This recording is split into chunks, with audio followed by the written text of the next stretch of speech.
এসেছি mainly doctor দেখানোর উদ্দেশ্যেই, কিন্তু সেদিন হসপিটাল বন্ধ থাকায় আমাদের প্ল্যান হলো যে আমরা যাব গোল্ডেন টেম্পল দেখতে। সে মতো সকালবেলায় উঠে সবাই স্নান টান করে রেডি হয়ে বেরিয়ে পড়েছি। আর আমরা যে লজটায় উঠেছি সেটা হচ্ছে একদম মেন বাজারে, তার জন্য ব্যাকগ্রাউন্ডে এত আওয়াজ হচ্ছে।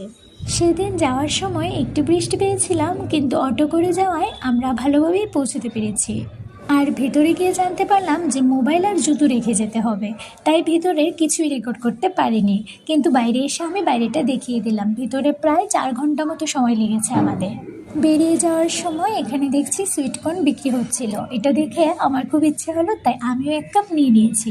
1 কাপ সুইটকর্ন ওরা 20 টাকা করে নিচ্ছিল। তারপর সুইটকর্ন খেতে খেতে আমি বাড়ির দিকে রওনা হই।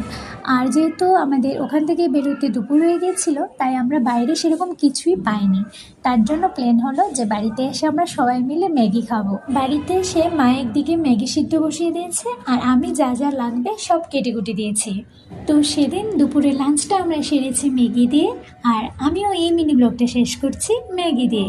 তাহলে চলো আজ আসি, বাই।